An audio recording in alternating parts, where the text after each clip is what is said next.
Аз съм Алиса и съм по професия актриса, а от една година водя и Free Sofia тур. Занимавам се с това, защото ми е много интересно да срещам хора от целия свят. Обожавам да пътувам, не мога непрекъснато да го правя и това си е моят начин да пътувам от една страна. От друга да обръщам гледна точка на хората към София. Някакси да виждат повече от хубавото.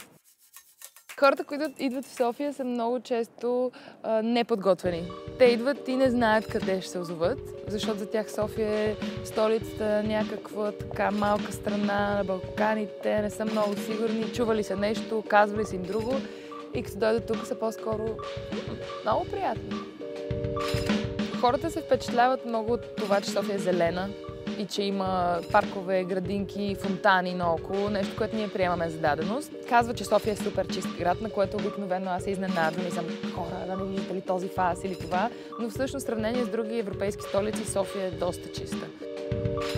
Много харесват българската храна, естествено, сиренето, шопските салати.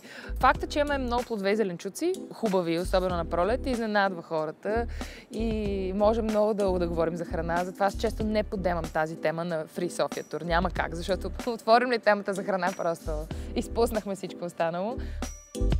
Символ на София за мен е гледката към Витоша. Почти няма място, където да не я виждаш.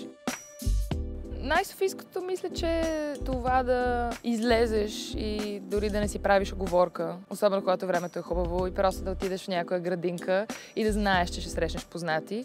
Тая лекота и свобода, която това ти дава.